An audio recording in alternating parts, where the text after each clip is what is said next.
Mm.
that, but welcome everyone to our committee meeting, April 12th.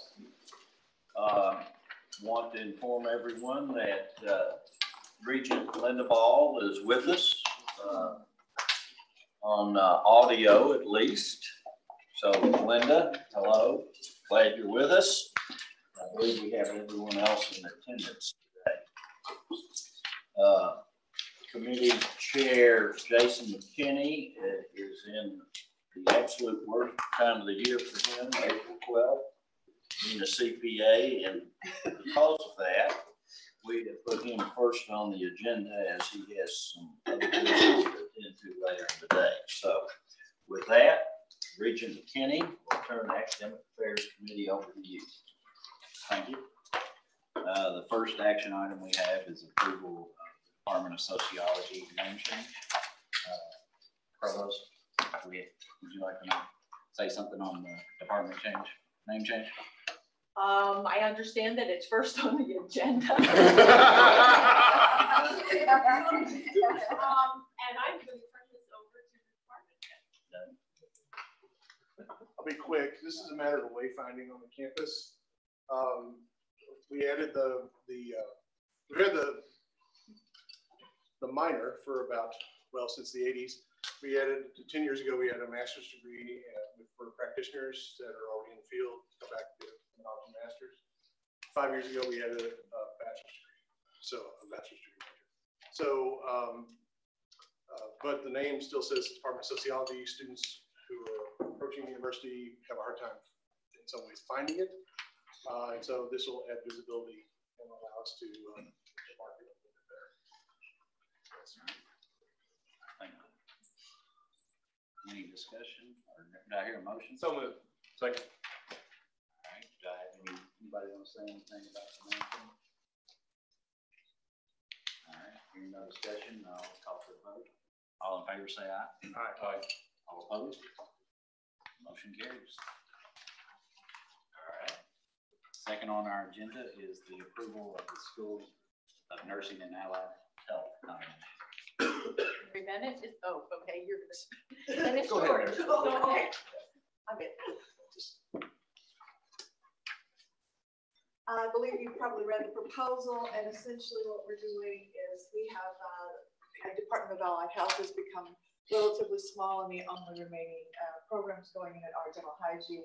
We also had the institute that was attached to the Department of Allied Health, so we're proposing to merge those two smaller units within the School of Nursing so that we can sort of distribute the resources and to make use of them across the board instead of being in little pockets. We're going to try to all work together and make this ship run a little smoother. So that's the proposal. Any questions? Thank you. Do I have any comments or discussion? All right. Or do I have a motion? So moved. Second. Yeah. Now discussion. Hearing no discussion, I'll call for the vote. All in favor, say aye. Aye. All opposed? Aye. Or did you say? I was passing it. Right? I'm approving. Yes. All right. Motion carries unanimously. All right. On to the reason that I think everybody's here. And I think at first, the president would like to make some comments in his presentation. Regent McKinney, thank you. This is an important day, not just for the Board of Regents, but also for our entire university. We've been engaged in a process for about 9 months that is unique, I think, in that we've decided and worked together as a community to turn a critical eye on ourselves and have had a process by which faculty, department chairs, deans have worked together across the enterprise to identify places where we could do more. And the instinct in these moments is to think about and focus on the things we might stop doing. And that would be a mistake. What's important about the CAPE process is that we've identified 55 programs across the university that we're going to take a look at. We're going to re-innovate. We're going to think differently about what these offerings are. We're going to connect them directly to what students want to study. We're going to connect them to what the market seeks in our graduates, and we're going to re-energize and re-enliven those degree programs. and we've done it in a way that's bottom up. And so as we go through this process, I urge folks not to think about this as what we're not going to do. What this is giving us an opportunity to shift resources, to think differently, to innovate, and to make sure that what we're doing on the academic side of the house matches the interests and demands, not just of our students and their families, but of our South Central Kentucky region and our 27 county service area. This is a very good thing for Western Kentucky University. And so with that, Merrill Price has been on point for this effort, and we'll walk you through the process, what comes next, and some of the decisions that have been made. Thank you, President Boney. Thank you, Regents and guests. It's been a long 9 months, as you can imagine, and today's the day that we get to do this presentation, so I'm very glad about that. You have all seen the recommendations. There is one clerical error that I need to fix, and that is the Agricultural and Technology Management Associate's degree that is in your transform list, but is currently listed as a suspend. That suspension was overturned by a state committee in appeal, and that should read a transform.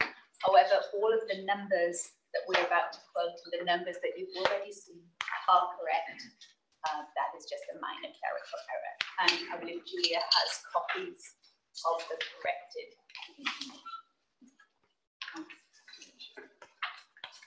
All right, so I'm going to talk a little bit about the numbers. I'm going to talk a little bit about what we thought would happen and what has actually happened. And then I'm going to talk a little bit about the plan going forward.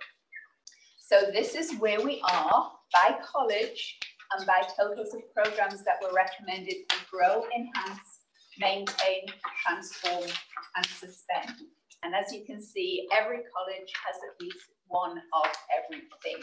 And the total number of programs, it turns out, is 380, which is a very large number of programs for a university of our size. So last time I presented to you on this topic, I talked about these definitions, and we gave some projections. And in addition to those projections, what I have for you today are some actual outcomes. So we did say what we thought that maintain would be the most common designation because the majority of programs at this university are robust. They are doing what we asked them to do. They are serving students on a daily basis. So we said that we thought maintain would be the most common designation. It turns out 55% of the programs came out as maintain, so 209 of those 380. Any math errors are mine, by the way. Suspend, we thought, would be the second most common designation. Primarily, again, we thought, because we have some programs that are moribund. For example, you will see some graduate minors on your list. A graduate minor is a program that begins with a reference number of 0. So if you see any minors with a reference number of 0, that means it is a graduate minor and it is moribund. We don't use that system anymore. So that part of that is just a cleanup. In terms of lessons learned, if I had thought that through, I would have labeled those graduate minors much more clearly because there has been some confusion between graduate minors and undergraduate minors, and programs didn't even know they had graduate minors. So when they saw that they had a minor scheduled for suspension, they had a panic. But it turns out those are the moribund graduate minors. So for suspend, we ended up with 101 out of 380, or 28.67%, something like that. Transform should identify programs benefiting from a coherent plan for systemic change. This is what we're excited about. 55 of 380, roughly 15% of our programs are going to be significantly transformed, coming up fairly soon. So excited about that. And then finally, grow, enhance. These are the programs that have more students than we know what to do with, more students than we can manage in our current resourcing. And so based on the sustained growth of documented market opportunities, we're looking at about 4% of our programs, 15 of the 380. Right, this I just noticed yesterday. So of the 101 suspension recommendations, what this points out, I think, is that the hard work was done not just by the committee, the university-wide CAPE committee, which has my undying thanks, but also the hard work was done by program faculty and department heads and by the college level committees and the deans, because it would be really convenient if we could have chosen 100 for the math, but nearly 3/4 of the suspensions that we're looking at were actually recommended by the faculty themselves. Another 20-something% were recommended at the college level, and the CAPE committee only recommended 5 additional programs for the suspension that hadn't been recommended at the college level. So I think that points to the fact that everybody has made tough decisions going forward, not just the CAPE committee, and we really appreciate that. So what do we do now? Crunch the numbers a little bit. There are currently 615 students enrolled in the programs before you that is slated for suspension, which is about 3% of our overall enrollment. And of course, we will teach out these programs. We're not just obliged to teach them out because of CPE and because of SACS, our local state body, and also our accrediting body, but also we're ethically obliged to teach these programs out because we have accepted students into these programs and we have promised them a certain degree or a certain credential, and we're going to make sure that we keep these programs going for a reasonable enough amount of time that they could be expected to complete those credentials. However, we can't continue to accept new folks into those programs, and as of the first day of the fall semester, we will no longer be accepting new people. Transformed programs. So these are the 55 programs that we think could really benefit from being re-envisioned. That doesn't mean the same thing for every program. In fact, we're thinking that it will mean some really different things for different programs. And we would like people to put their heads together soon. We're going to move fast on this, but we are looking for creative ways, strategic ways to transform these programs. And the committee had some ideas, but the program faculty will have more ideas, the deans will have more ideas, the community as a whole, the students will have more ideas about transforming these programs. And so we're going to tap into those resources.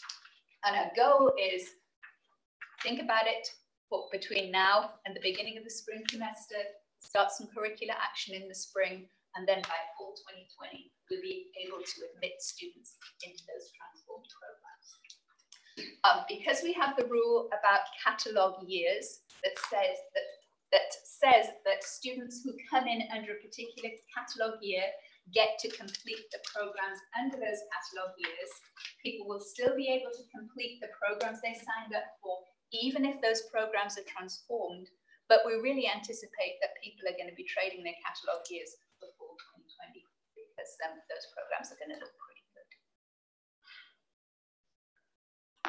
Grow, enhance programs. And those are the 15 programs who we think are good candidates for investment. And again, that will not mean the same thing for every program. We need to be strategic about what we're doing.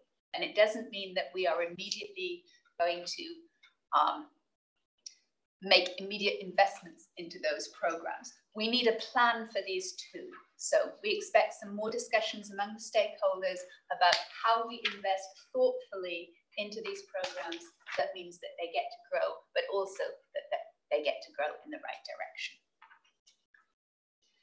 And then finally, I just wanted to thank all the people who have been involved in this process. The program faculty worked hard, the department heads made tough decisions, the college committee and the deans agonized over some of these, and then particularly the university-wide CAPE committee, who took a huge chunk of time this spring and went through 380 different programs and asked deep and probing questions and disputed amongst themselves and really did exactly what we needed them to do and what this university and community needed them to do. So I'm extremely grateful to that committee, and there's at least one member of the committee, Dr. Beck, is sitting behind me today. So thank you. And with that, I'm turning it back over to you. All right, do I hear a motion? So moved. Second. All right, and the motion is? To accept action item AA3. That's my motion. I would like to make a motion to amend this. I have written it out, and so I'm going to pass it around. The original plan of the Point of order. Okay. They're not a motion on the. But it can be amended. You can always amend the motion. Does it have to have a second? Yes. Discussion. So he's passing around his amendment to the motion. And then we would have to have a second to be able to discuss and vote on that amendment, correct? Yes. Does the amendment require a second? Yes. Okay, so we have a motion. We have a motion to amend. Do I hear a second on the motion to amend?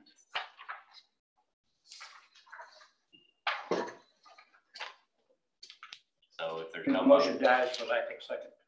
no motion. The motion dies if Okay, it doesn't get seconded. all right, so do we go back to the original motion and ask for a second on it then? It has a second. For a second. All right. Do we have discussion? I'd like to explain what that motion is. The motion died. Motion died. Okay.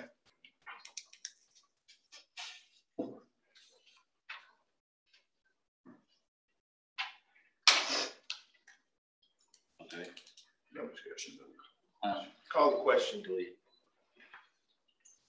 Okay. Guess we're gonna vote on it. All in favor of the motion, as David presented, say aye. Aye. Aye. All opposed, say aye. Guess the motion carries. Okay, I guess my business is complete. I can implement. Meryl, let me thank you and again, all the folks that you mentioned participate in this monumental task. And the 15-member committee, I think the chair was Kirk 18. Atkinson. 18 members, chaired by 18 Abby Cheney. Yeah, but as you so well pointed out, tremendous number of hours and effort and agonization, I think you mentioned. So all these recommendations were given much thought, and certainly we appreciate all that effort. As keepers of the vision and trying to keep the long view for the university, as the president said, this is critical work that should position Western well going forward with all the changes that are occurring in higher education. Mr. Bell, ma'am? Yes. Since we're at a pausing point.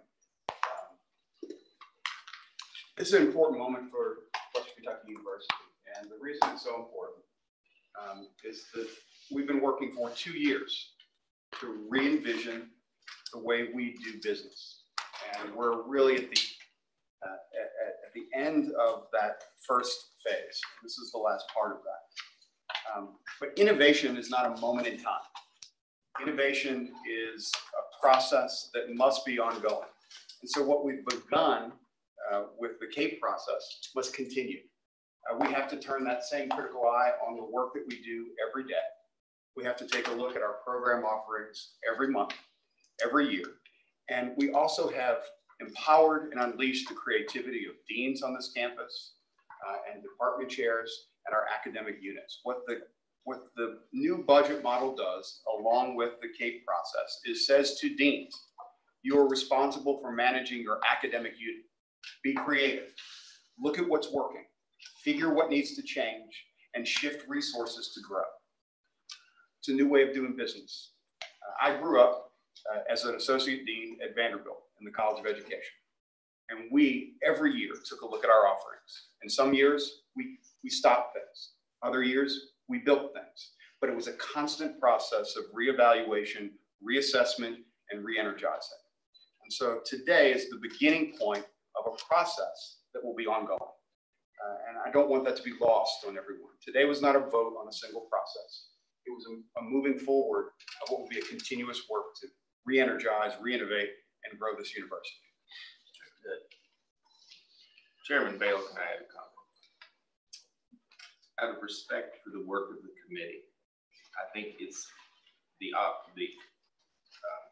think we have a responsibility to recognize when the university performs and does the task that has been put in front of them.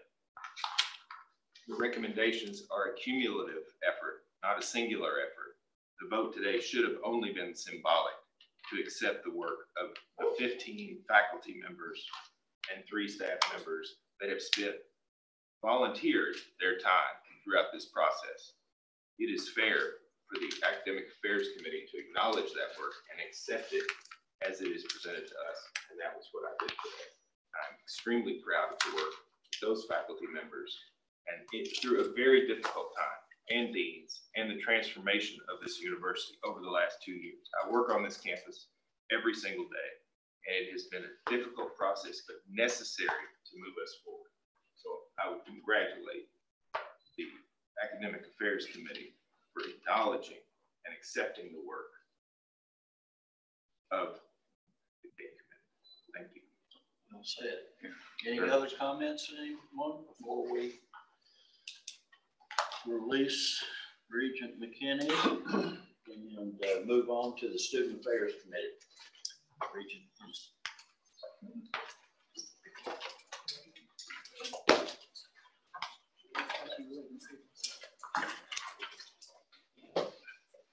Welcome, Mr. Husband. Welcome, Mr. Chief. I'm sorry, this is a little too early for me. That's right. Yeah. It's early. Well, thank you, Regent Henson, and I do want to publicly thank you for coming on March 21st and meeting with the entire division in Enrollment Student Experience and sharing your life story. And it was very inspiring and thoughtful. And I know that I've got nothing but positive feedback from our staff about that. So thank you for coming and spending the morning with us. Today, we just have 2 short items. We would like to give you an update on the first year village. And with that, I'll ask Dr. Mike Riegel to come up and share progress.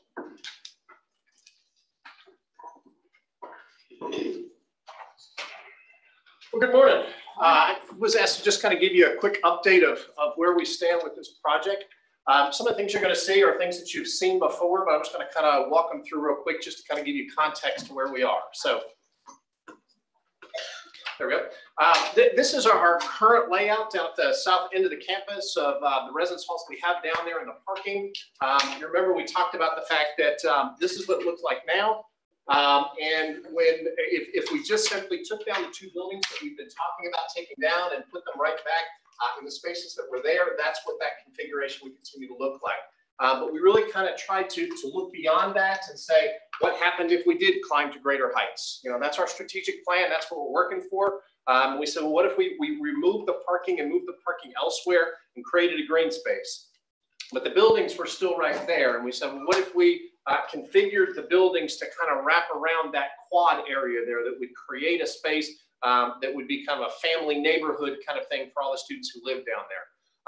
And that's the plan that we had started working forward with the last time that we talked. Since then, we've done a lot of number crunching and talking with folks about how do we finance this project? How do we move it forward within the budget that we've got? That's just kind of another rendition of that, or the architect's rendition of that. So what happened was we realized that we were over budget when we ran all the numbers. Obviously, construction costs have gone way, way up over the course even of the last couple of years. So we determined that the project itself needed to be a little bit smaller. So what we did was we took the bottom, there was a leg that was right here for this building run right here. We removed that leg there. It was a 6-story part of that. It eliminated about 125 beds out of the project, but brought us back within budget. And we really felt like by doing that, it didn't hurt kind of what we were looking for here in terms of creating this first-year village. So it was a way to get us under budget, but a way to continue on with the project to achieve what we wanted to. This is kind of the architectural rendering of what this building will look like now. The other building will still be 3 legs, if you will, or 3 what we call pods. We'll get into that in just one second. But that's what that will look like in that space. And actually, I think it looks just as well without it, because what it does is it gives kind of open access as you look into the campus. It really gives a nice look in with the green space that's there and how the buildings will come around that. This is what the individual, what we call pods will look like. This is the first floor here. So what you can see here is, excuse me, on the first floor, there'll be the staff apartments. There's some study space. There's laundry room and kitchen space down here. And then there's a large lobby that's here in the front desk. We've got a couple of offices here, one of which we're hoping will be a faculty member at some point that's involved in the living learning communities that will be happening there. We've built a classroom in here to be able to have students that are taking classes right within the building there. And then we've purposely put in a couple of kind of what we lost my pointer here. You'll see that the music rooms here in the media studio. We know that students are using these kinds of things here. We know that we've got music students, music majors that need places to practice. And this kind of created some space for them to do that. So that's kind of what the first floor looks like. The second floor, you can see will kind of be identical in each of the pods. So you'll see a number of student rooms. Usually the pods are within about 24 to 26, depending on kind of the way that it laid out. But then there's bathrooms there and a lounge area, and then the RA room, which will be all above that kind of the 2nd through 6th floors. So that just kind of gives you a sneak peek of where we're at and where we're going with the building and the configuration of the building. As far as the outside goes, this is what the view will look like facing Normal Street. This is what we're trying to do is kind of match it with Ransdale Hall. And kind of give it a similar look to that. So that kind of gives you at least a little bit of a look. And then on the inside, facing into the quad area, into that green space there. And I apologize, we were not able to get a color rendering of this one. But that's what it will look like on the inside. These windows, again, I'm sorry about not working here. These windows right here are the lobbies or the lounge space that you saw on each of the floors. So you'll see that students will have this view out into the green space while they're in the lounge there studying or socializing or those kinds of things.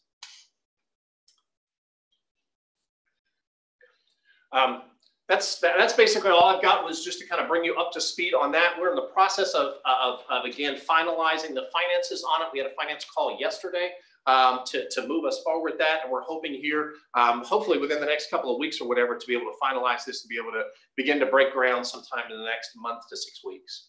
So, questions? Can you walk us through the phase timelines again?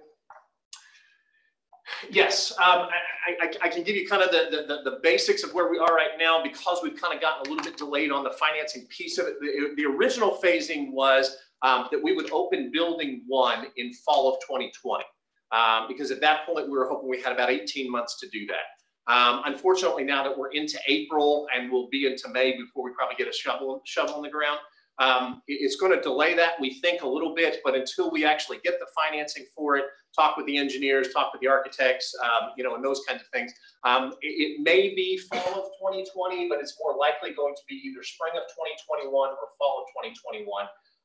But if it is, what we'll wind up doing, if it winds up being fall of 2021, that's when the second building was supposed to open. So there's I think some economy of scale that we can do if we wind up building both of those buildings together. So that may be the option that we take. Again, we'll get some final timelines once we get, you know, the financing in place and are able to sit down with the construction folks and say, you know, what does this look like? Does that answer your question? You kept mentioning financing a couple of times. Are you still going to go through your traditional bond financing through the county? Yes. Yes. Which separate. The university has no obligation, that's correct, or liability. Yes. Yes. And we're currently working through that. We're looking, this project is about a $50 million project, and we're looking about a $42 million issue. So we'll put $8 million in cash into this. And $8 million equity. Yes, yes, yes. And then you still have a substantial cash reserve, do you not? I mean, yes, we over do. and above that, which by the way, enhances obviously your rating. That's right. Yes. Mike, you may just real briefly kind of talk about what the first year village and who will be living there and the concept of living. Okay. So the primary design around this is to create a space specifically for our first year students. As we're trying to recruit and retain first year students, it's important that we have facilities that are newer. Again, as you look across the state, there's lots of building that's going on. And for us to continue to be competitive with other institutions, we've got to have facilities that are attractive to students. So what this does is gives us something that will attract students into an environment whereby we're able to continue to link the academic affairs side with the enrollment side and the student affairs side. So it's giving students that opportunity to have in-classroom and out-of-classroom experiences that are blended. For too long, what we've done is we've kind of separated those things out, and we've said these are the things that happen inside the classroom, basically between 8 and 5, and then these are the things that happen outside of the classroom between 5 and 8 o'clock the next morning. And we really need to do a much better job of blending those things together. This environment will do that. You saw me kind of point to the offices there. You know, our ultimate goal is that we would get faculty that are working very closely with these communities. The communities will be tied to academic programs. There's a committee that's working right now that's made up of folks in housing and folks from the academic side and from a variety of different places to look at what these communities should look like. Again, each of them are built into these pods, so each pod will have its own theme or its own departmental representation or college or whatever it is, whereby we're bringing students together, about 25 students at a time, together to focus on one particular project or one particular major or one particular, you know, kind of ideology or that sort of thing that helps them to, again, connect to their academic side, but also connect to the university. So. It shows communal bathrooms. Yes. I understand the reason why Hilltopper College is such a big hit is that private bathrooms. So I wanted to know what the design was. If we're moving away from that, or that seems to be the popular choice for new students coming, why we would have a communal bath. Basically 2 reasons. One is cost conscious.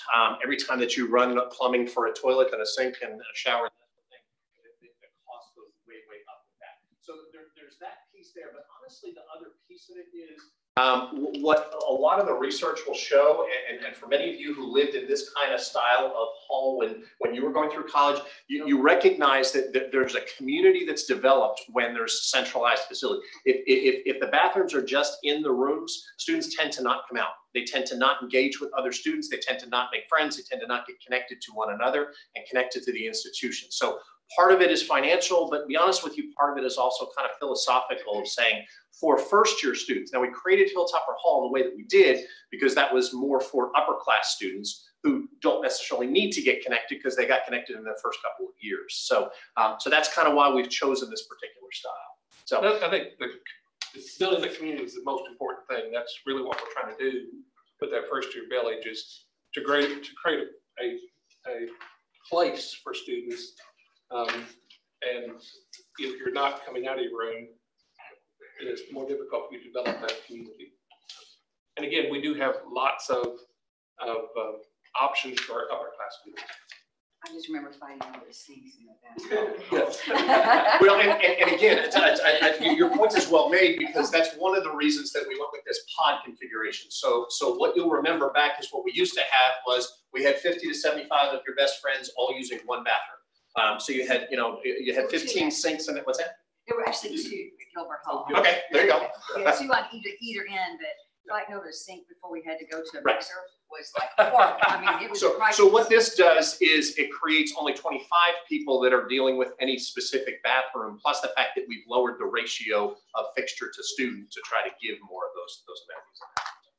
Dr. Reed, as a former fine arts major that entered a university on a music scholarship many years ago, the idea that you have had the forethought to incorporate music practice rooms, given the requirements of many entering freshmen on specific 1 to 2 hour a day regimens that are required. I remember that 17-minute walk one way in the middle of winter each time, and how I did not anticipate that, knowing that I had to practice. The idea that this community is created that helps fine arts majors, music majors of all types to be able to live and not have to do this extra effort just to do what they need to do. I appreciate that a great deal. Thank you. Can you elaborate a little bit what you envision as a classroom use in this building? Honestly, what we're going to prefer, I'm going to prefer to kind of let the committee who's working on those things do that. But from my perspective on it, I think it would be several different things. I think that it could be places that we're doing like a first year experience type of course. I would envision something like that. I would envision us possibly doing some entry level classes that tend to be more first year students in any of the majors, specifically the ones that we have in the living learning communities. So I see us using with that. I see us using it for program space, to be honest with you, as we bring in speakers and things like that. So each of the living learning communities that has a focus to it, we'll be inviting people either from inside the university or outside the university in to talk with students, and we would use that space for that. So it really will be kind of multifunctional space. Regent Ernst, I'll push a little bit on that too, because I think that's an important component of the thinking behind the village, is that how do we get faculty off the hill and to engage with our students in the place where they live? And we've not talked a lot about curricular innovation around scheduling as an institution, but I think there's an opportunity here. Think about a first year student who had a common interest with the other 25 individuals with whom that freshman lived. So their courses would be the same. And imagine if those courses were connected. So for example, you studied a period of time from the beginning of the Great Depression through World War II.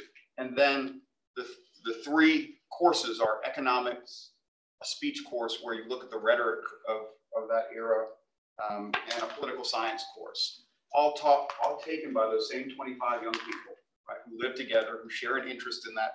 And faculty, instead of them coming up the hill, faculty once, twice a week coming down and teaching where the students are. If they have applied learning projects, they work together in that space on those projects, really connecting the academic work that they do 18 hours a week to the 140 some odd hours outside. So I think there are lots of ways for us to be both creative and innovative and to help blend that living opportunity with learning opportunity. I don't have any objection to this. The thing which I was wondering around is there is no such thing as a universal classroom. Different departments have very unique needs in terms of what they need.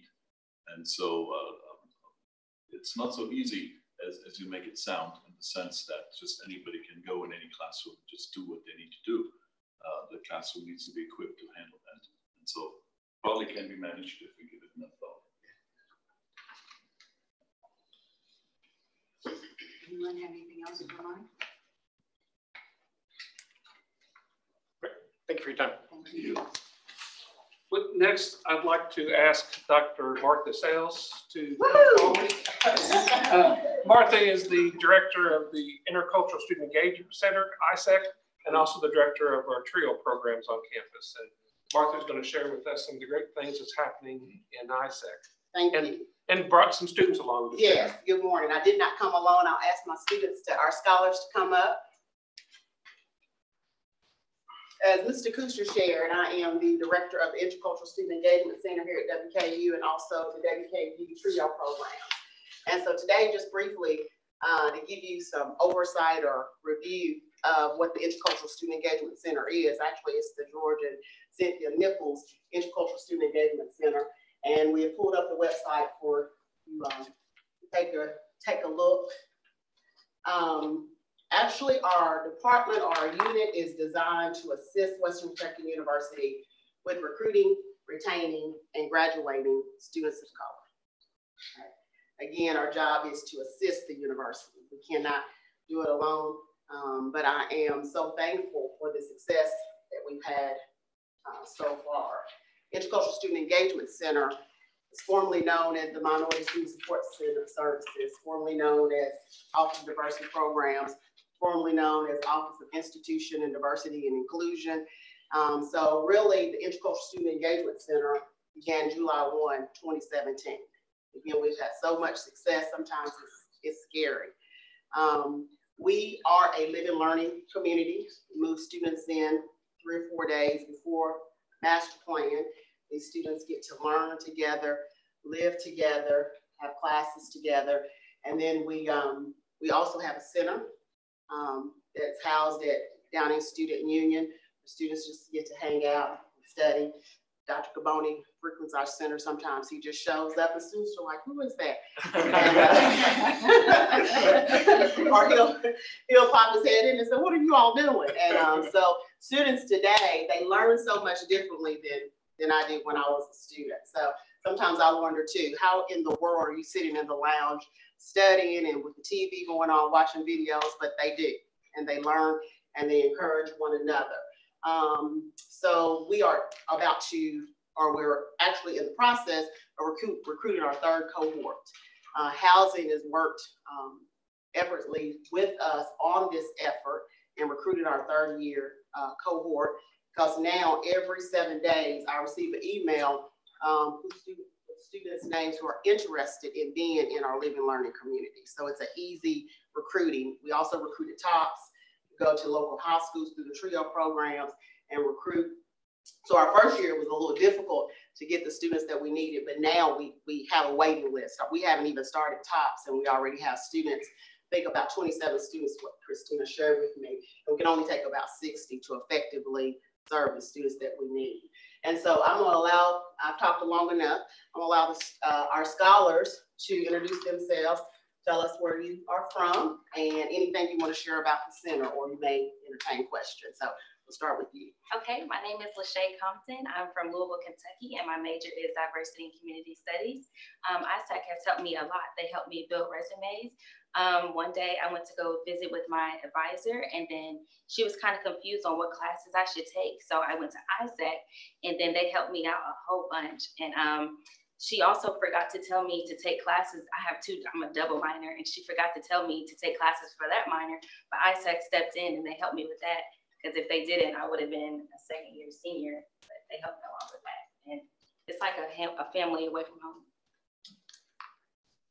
Hello, good morning. My name is Shalay Compton, and I'm an RA for Gilbert. I'm also a senior, and my major is gender and women's studies with a minor in African American studies and general women's studies. And being with ISAC has helped me grow as myself. I feel like since I've started here, when I was a freshman, I was like in my room all the time. I was never involved. And when I heard about ISAC, I got connected, and I feel like I've networked with so many people. I've grown as a student, and there's many of stories I can share, but what I can share is how I've gotten community service with ISAC. I feel like ISAC is my home, and every time I go there, I feel like I can open up and talk to anyone, and I hope that ISAC continues to grow. And if you're wondering if they look alike, they do. They're twins. And that's what we call them, the twins, because sometimes we can't tell them apart. Hello, my name is Renisha Griffin. I'm a freshman here on the Hill, and I'm from Cincinnati, Ohio, and my major is environmental studies. One thing ISAC really helped me about was when we first got here, because since I'm a freshman, the 3 days before we came here was just my favorite part of it, because even when school started, I've had people to be with before everybody else got here, because when that third day hit a master plan, we realized we are really outnumbered. So I was very happy to have the family group that I have. And then also with the support system we have, I love it so much, because we can put any event that we have and everybody will come to it. And especially when we're struggling with certain classes like tutoring, they've shown me how to go to the Learning Center in DSU or find people in the ISAC group chat who know how to do math, because I don't. So it really helps with everything. So I really hope we continue to do this, and I'm going to continue to do this. Hello, good morning. My name is Jaden Grant. I'm from Louisville, Kentucky. I am a freshman on the Hill. My major is organizational leadership with a minor in entrepreneurship. ISAC has helped me incredibly, because when I very first came here, I'm not gonna lie, I was shy, kind of nervous right now standing in front of everybody. But ISAC has really broken that shell for me and helped me in so many ways that I never really thought that they could. And just being around everyone who's in ISAC and the members are part of ISAC really makes me feel like it's a family here on the Hill. and it makes me feel comfortable anytime I need help with anything. Like Ms. Griffin said, she needs help with math, but so do I. I'm not good at math at all myself, but they hold math meetings on Mondays, every Monday, and just little things like that help me highly with not only with my major, but making connections with everybody else here on the campus. So. And Jaden has already started his own little business. You want to tell them about they might want to invest. I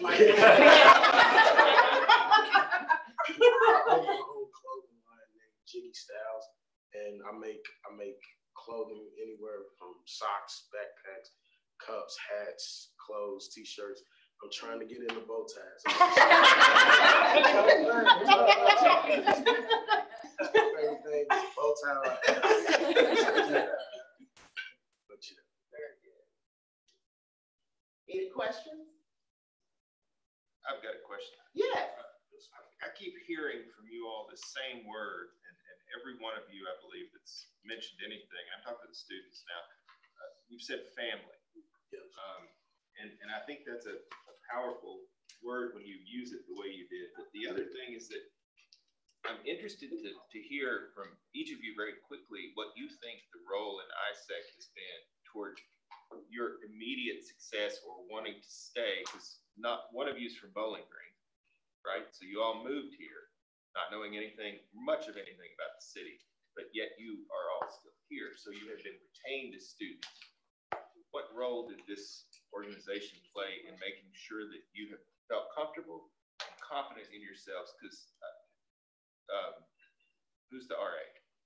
You told me, yeah, you were introverted, and now you have explain to me very briefly if you think that's been critical. This service has been critical in you staying at this university. Yes, so ISEC has helped me open my eyes, and it's helped me open my soul. I feel like ever since I've been in ISEC, I've been a newer person. I feel like I've grown. And there's plenty of staff members that I can talk to about anything. I've talked to Dr. Sales about a few things. So I feel like going there, when you first go in there, you don't feel like anything, but they have a good way of telling you you are something. They give you more spirit than what you think you are. It's like going to the academic career center and you're like, oh, I'm not involved in anything. And they're like, yes, you are. Tell me about yourself. And when you tell them, you have a whole page of everything. And I feel like that's what ISEC has done for us. Yes, ISEC has really inspired me to stay here, not only because of what they do, but just the connection that you make with them. When I very first came here, they're just everyone's smiling. We don't. First time meeting someone, usually give a handshake. No, they gave us hugs. So that just made me feel comfortable, and defining the word family is just, it's something, like I said when I first came here, in a shell. But when I came here, I wasn't trying to meet nobody. I was just trying to do my work, get my degree, do what I gotta do, get a job, go on about my life. But really being here in ISEC, talking with Dr. Sales, talking to Ms. Gamble, Mr. Green, those people really inspire me to be better and want to be successful, and they help me throughout the way as well.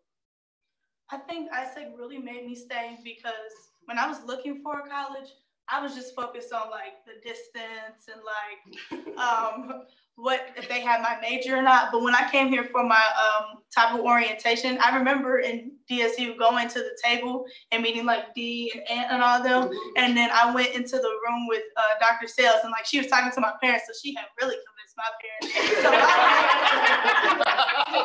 my parents were like, oh yeah, you're gonna be in here. So I mean, I agreed with them because I was like, I was never an introvert, but it already went with my personality. So I was like, this is cool. So I was really excited to already be a part of it. And since like Bowling Green isn't already a big city, like having like a lot of people that I'm already close to, we really make our own fun here. ISEC is like family because I also started a business called Lachey's Letters. And throughout ISEC, if you look around in like the different offices, they helped me branch out and they bought my letters and they encouraged me. They encouraged me to start this business. And like my twin sister, I'm also shy. but they made sure they're like, no, you're family in here. So just branch out, and they're very accepting. When I'm stressed about class, there is an event called Lemon Squeeze, and we all sit around a circle and we talk about our problems, and we don't judge one another. We just listen, and it's like, that's family. Thank you all very much. It's a tough room. Don't worry about it. Just wanted to kind of, this is my family up here. Obviously, I'm very, very proud. CJ and I both are. But I want to be real clear. We're just fortunate enough to have a name out there. This program is all about these young people, Dr. Sales and her team. From our perspective, it's exceeded everything we ever imagined. But it's exactly what we were hoping for. And when we thought about the word family from our perspective, communities, you can come in and you can leave. Family, you can never leave. Even if you it doesn't matter. It's right. Even if you want to, you can't leave. And if you think about the power of the support structure that they get, they up and get beyond just coming to school, get my grades, let me get out of here. But how do I make it while I'm here? But the power of what it will do when they leave and they're still connected.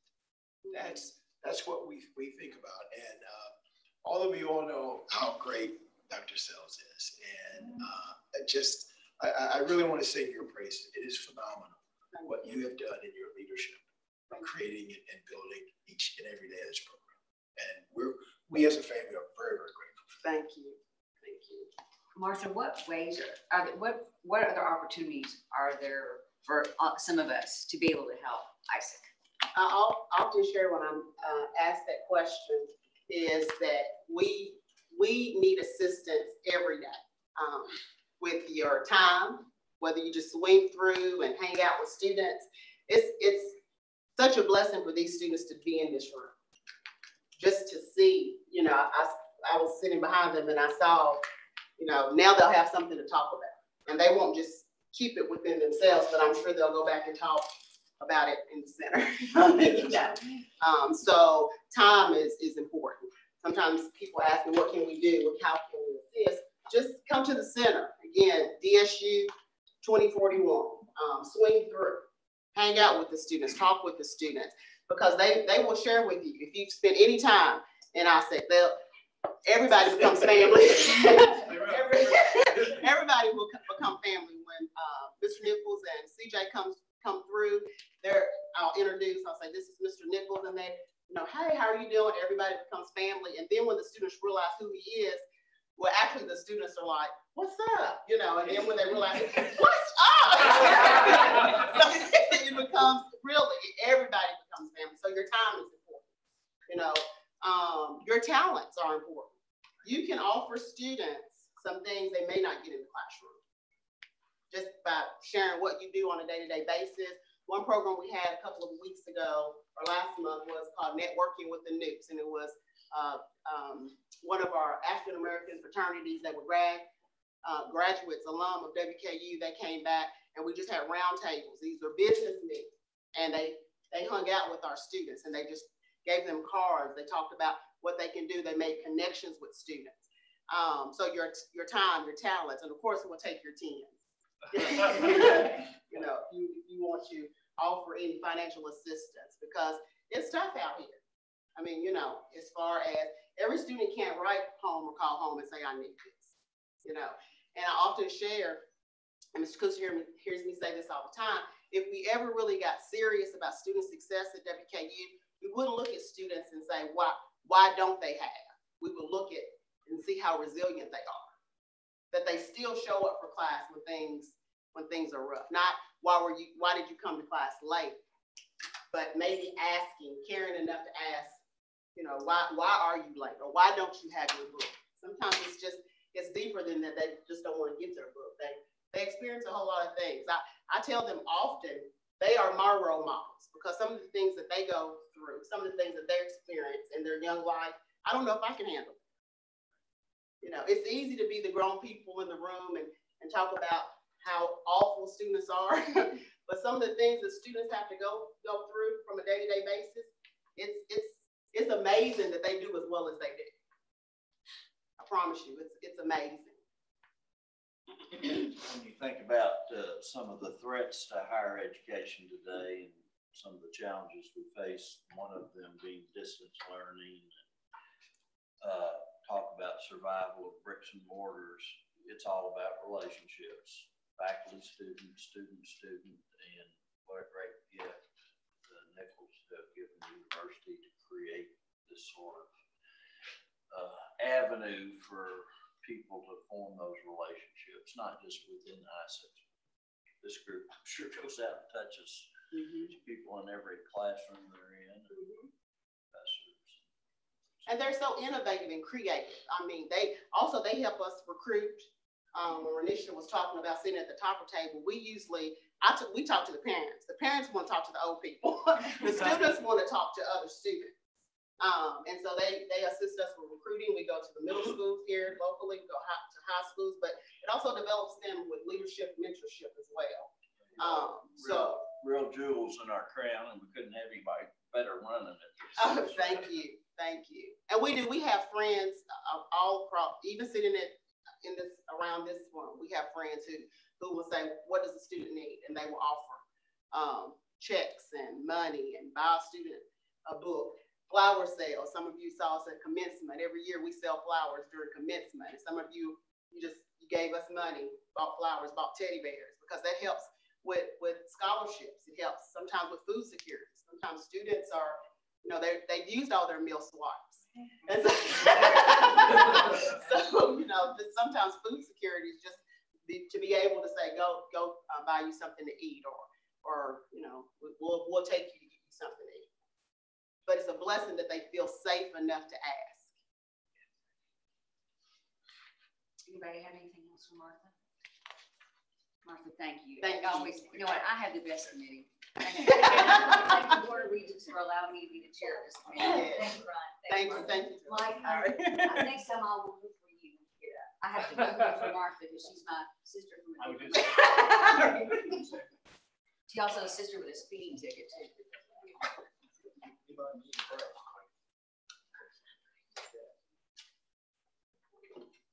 If no one needs a break, we will move directly into the executive committee meeting. We have a couple of action items. Regent Bell.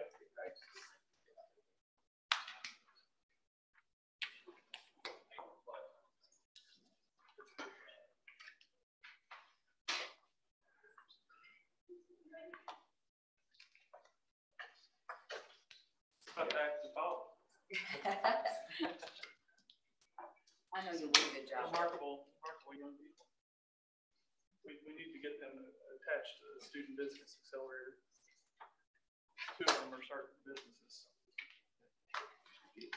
First action item today is the transfer of 2341 Hadley Coron Road. The property is largely wooded, and it's located right here. You can tell the property line runs right through here, over around, down this cut, down through here, down and around, and then up past this house and around.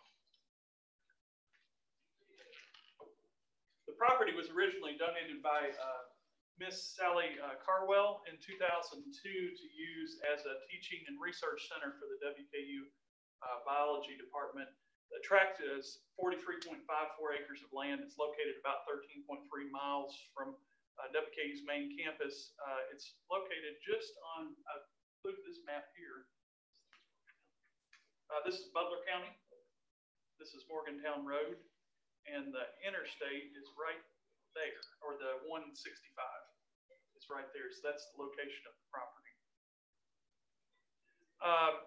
There's 2 tracts of property. WKU owns the larger tract, the 43.53 acres of mostly wooded property. And then there's an additional home that was donated to the WKU Real Estate Corporation back in 2012. And the WKU Real Estate Corporation, because it's a home, maintained that property because of the liability associated with that. The university's largely moved to our Green River Preserve. Presently, we have about 1,800 acres located at the Green River Preserve. and student applied research is pretty active over there presently. And so it is because of that shift in programs, we're not, utilization of the 43.53 acres is not what it once was at this part of Warren County. The WKU Real Estate Corporation has no long-term endowment. The property, the house is becoming, having more maintenance-related issues, and there's no endowment to take care of the house. So the WKU Real Estate Corporation has some challenges with maintaining that house at that location. After discussing various options, and Donald JP can add a little bit about this donor, but it was agreed that the best course of action is to sell the property. WKU Corporation's once this property is transferred to the WKU Corporation will sell both tracts, the house tract and this 43-acre property, and they'll the monies and proceeds from that will be used to establish a scholarship fund for graduate students in the biology department, and the College Heights Foundation will be responsible for administering these scholarships. And Donald, you might want to talk a little bit about the engagement that you've had with this. Yeah, I'd be happy to, Brad. Miss Sally Carwell, very generous donor to the university, and as you mentioned, in 2002, gave the initial land to be able to use for the biology department. In 2012, she came back and donated her home, which is where she lived, and wanted to create the Potter Nicely Outdoor Education Center. And as Brad mentioned, it's just been a challenge over the years. Biology graduate students have lived out there, but the house has continued to deteriorate with no long-term endowment. So Bruce Schulte and I met with Sally Carwell, talked through the options, and she was agreeable. Her main goal is to help biology students, so she's still going to be able to do that through the scholarship fund. And Bruce articulated to her how much we're using with the Green River Preserve now, 1,800 acres instead of 40 acres. There's not a lot they can do on this 40 acres that they can't do at the other property. So it just makes sense for the long term to go ahead and sell this property and create the scholarship fund to honor the Potter and Nicely legacies, which is what she wants to do.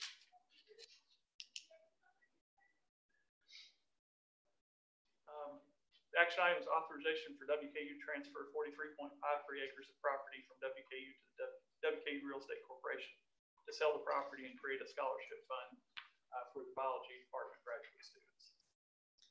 Do we have a current estimate of what their property is going to be worth? The original appraisal when she gave the land was $65,000. The home in 2012 with the remaining 5 acres was $135,000. So together, $200,000 is what it's been appraised for. We'll auction it off in the coming months after this is approved, and we'll really go to the highest bidder, but 200 is what we've got in mind. And I think reasonably $3,000 per acre for that price of property, plus a house. So it could go a little bit higher. We hope it would go higher. Are you anticipating setting a reserve? We've talked to her about that. She would like us to. We're working with the Real Estate Corporation right now. Probably not going to set it at 200. If we do, we might come off that 20%. That the home, again, it's getting in a pretty bad shape. So the land's going to be more valuable than what the home is. I don't want to get into your lane of travel, but if you looked at the value of the timber on the property. Yeah. Chair, I'll make that motion. So moved. Okay, have a motion to approve the authorization of transfer property as described. Do I hear a second? I second. Good. First and a second. Any further discussion? All those in favor say aye. Aye. Motion passes. We have one other piece of property to talk about. Next item to discuss is the transfer of 521 Emmett Drive from the WKU Real Estate Corporation to WKU. This property is located, this is our South Campus. This is 31W. Not sure that name on that, but that's 31W. This is Campbell Lane, and this is Emmett Drive. This is our South Campus intramural fields, parking transportation facility, our South Campus building, and then our parking lots located toward the Emmett Drive side of our South Campus. And the property in question is this house that is located right there, and you can see this 0.58 acre piece of property right here along Emmett Drive. This is a little closer. view of the house before the road was put in and established. This house is, there's only 3 houses located on facing Emmett Drive here, that location. And the advantage of this particular piece of property is it squares our property off very nicely in this region of the city of Bowling Green. This was the proposed drawing for the road, and as some of you are aware, the road has been constructed on this leased property. And the property was purchased by the WKU Real Estate Corporation August 2016 for $155,000. It was originally intended to be held in reserve in case the university needed it. And the university was just, the real estate corporation was going to cash flow the property, and lease the property out and just cash flow it until at such time the university would need the property. We identified these 3 parcels of property back in 2015 as possible acquisition targets. And this particular one was the most advantageous for acquisition and purchase. It was 0.53 acres, and after the acquisition occurred by the real estate corporation, it was determined that we had some cost savings associated with the building of the road in that location. Because of the quick relative return on investment of 3 to 5 years, we determined that it made sense to move forward with that project. The Parking and Transportation Department is retiring the lease early, and at this time the property will be free and clear to be transferred to the university's real estate portfolio holdings. And there's more detail in the agenda item here. You might have any questions on that. Questions? Would you please talk for a second about what that road actually accomplishes? And I know there's a cost savings and speed, but we'll talk about what that means. Yeah, there's multiple things that take place that were advantageous for us to construct this road. There is a light located at Story Avenue.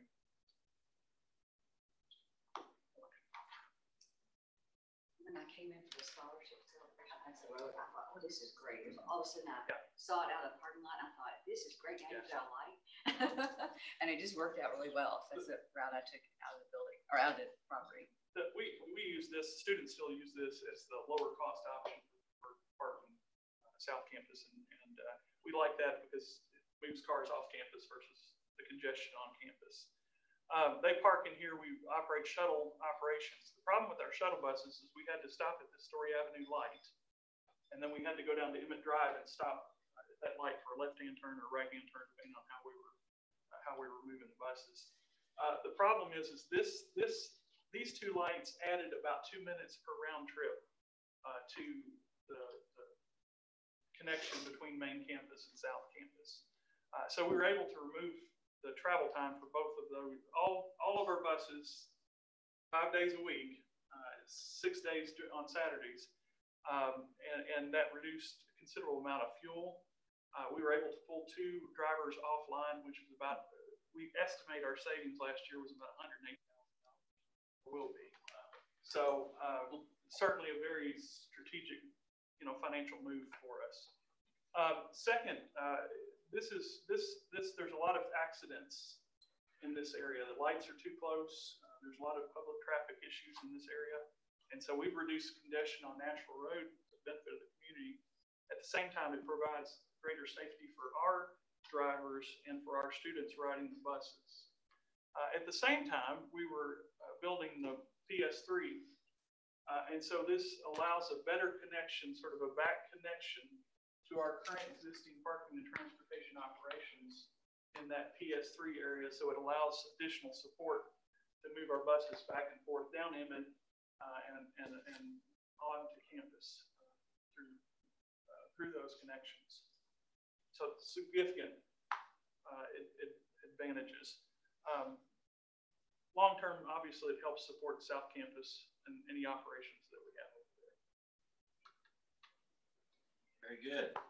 Any questions, comment? Not, I'll entertain a motion.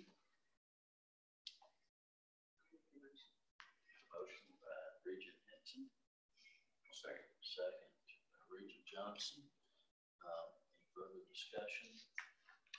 Not all those in favor say aye. Opposed, like sign. Motion passes. Thank you very much. Thank you.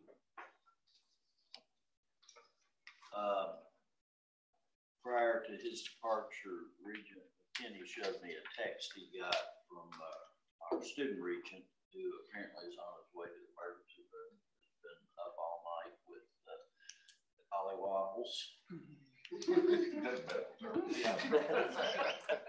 GI bug, and therefore was unable to make it this morning. We have a few information items. One being appointment of a nominating committee for officers next year. 4 regents have agreed to be on that committee, and George Nichols has agreed to be chairman, which I'm thankful for. David Porter has agreed to be on it. Linda Ball will be on it, and David Franklin. And Regent Brinkley, if you have an update or anything. Absolutely. Thank you, sir. Very quickly, the intent of this was to do a respectful refresh of the bylaws. We are continuing work that has already begun. I have had one-on-one conversations with several members of the committee and others outside of the committee. I've had some questions for the president that he has answered on multiple occasions. As George and I have struggled to have our one-on-one conversations, which I intended to accelerate a couple of weeks ago, we had other challenges come to the table that took time away. So I hope in the May meeting, I have a more thorough update, and we'll shoot for, if I can get the notifications out to everyone and get some language clarified, a first reading at the May meeting, if that's possible. If not, we'll certainly try to do it in a special meeting in June. That is my update. Thank you. I want to make a comment about last night. Many of you were there. This was an event that was planned many months ago. Social gathering with members of the faculty senate, the staff council, and student government. And I think we had a nice turnout last night. I was thinking as I was lying in bed last night who all I was able to talk to, and met people I'd never met before, and all conversations I thought were very good and worthwhile. I met with one of the sociologists, I met with a couple of communication people, I met with several staff people, had a nice conversation with one of our biology folks that's applying for a big national grant on the study of bats. I think it was, I don't know if it was the white nose business or not, but someone from the business department. And then maybe my favorite conversation was with our English professor, who is our main poet within the department, which was fun. And he's heading up a conference on the Jim and Mary Ellen Miller poetry gathering that they have every year. But I trust and hope that others had similar conversations, and I thought it was a good evening, and something hopefully we can build on and build and foster greater relationships between all those groups. I've asked the president, and some of this may be a little redundant, but recently I've been in a couple of audiences where I've heard him give the long view of what's going on, and really synopsizes much of the efforts of the last year and a half, where not just the CAPE process is coming to fruition, but we've had the strategic plan and then the RAMP process. All of us have been involved in varying degrees with all of that. president is able to articulate that, I think, in a really wonderful fashion. I've seen him do it in front of some of the foundation people and a meeting last week in front of the business advisory group. And I enjoy hearing it every time, and I thought this audience today maybe ought to. So, Mr. President, if you can give your condensed version. Yeah, condensed version. Regent Bale, thank you. And it's easy to get lost in the details frequently and lose sight of the long game. And as a campus, we've undergone a tremendous amount of change. And higher education as an industry is not built for speedy change. As a matter of fact, the opposite. It's a very conservative enterprise. And I don't mean it's not politically conservative or necessarily, but it means decisions take time and they're measured. And sometimes they're measured and they continue to be measured. And we do that over and over again. And the challenge for universities in the environment in which we're operating is that if we don't act more quickly than we have previously, there are dangers on the horizon. When you think about the age cohort that came out that was born during the Great Recession of 2007, 2008, the age cohort declined by about 10%. After the recession, there was not a recovery of that age cohort. So now we're talking about young people who are getting ready to go to college. The numbers fall off a cliff in 2025, 2026 to the tune of 10 to 15% fewer 18-year-olds. I don't mean to be a doomsayer because I think there are opportunities with more people going to college, non-traditional students, but we have to be willing as an institution to position ourselves. There's advantage to going first, there's advantage to rethinking what we do, and there's an advantage to positioning ourselves in the marketplace to be successful when the competition will be brutal. We know that's coming in the next 5 years. Higher education also tends to be very good at pattern maintenance. We do this year what we did last year, and we'll do next year what we did this year because that's just what we do. But I am exceedingly proud of the work that this institution has gone through in the past 2 years.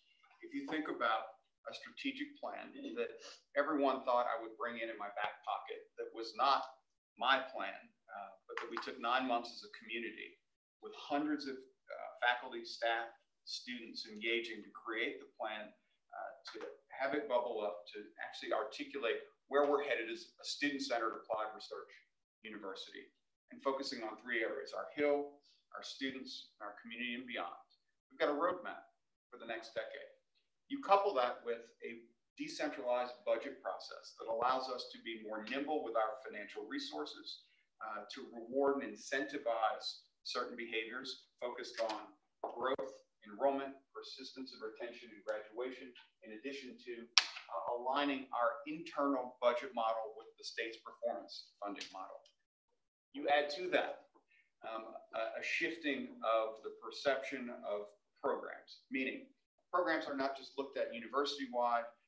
We're thinking about program offerings across a college.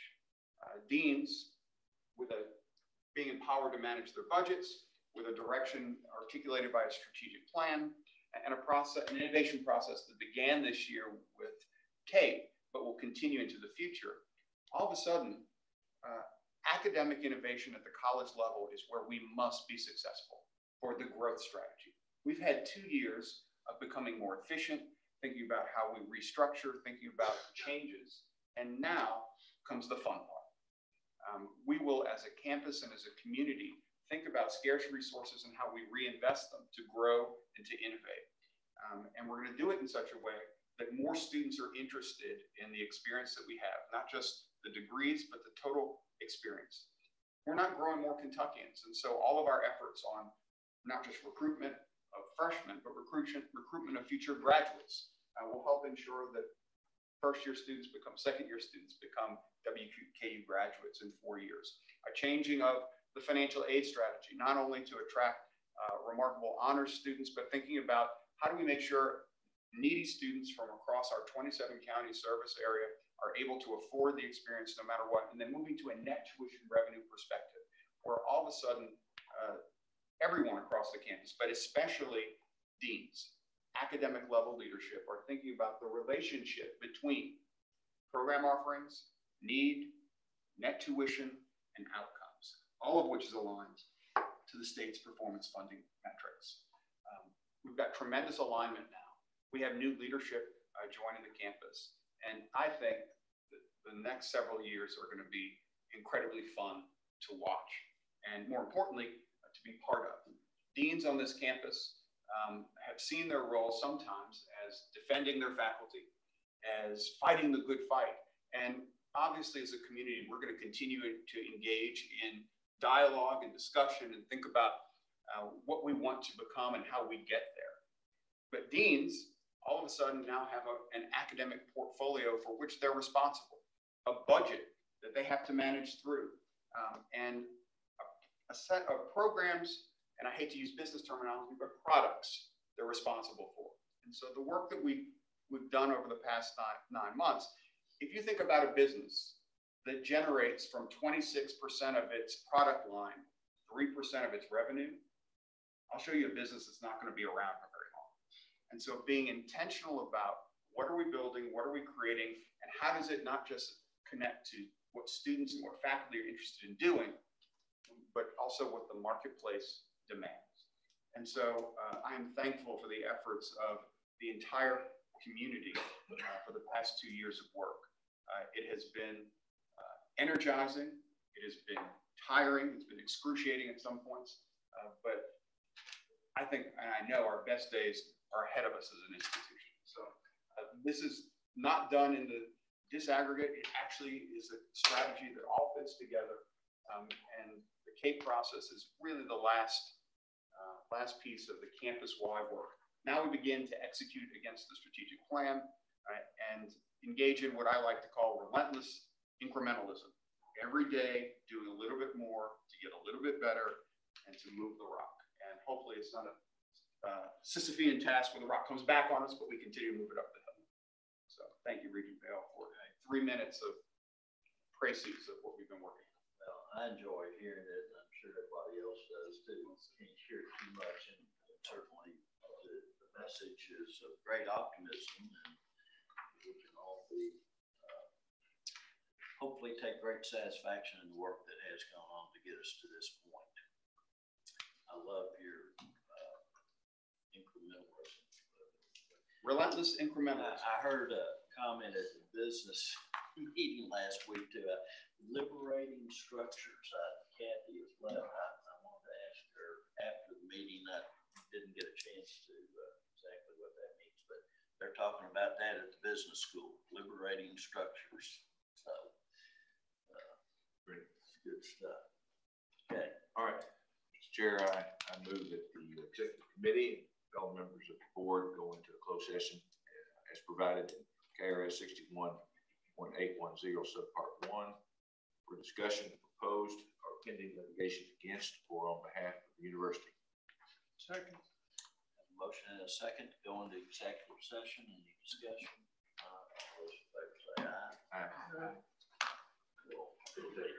We'll take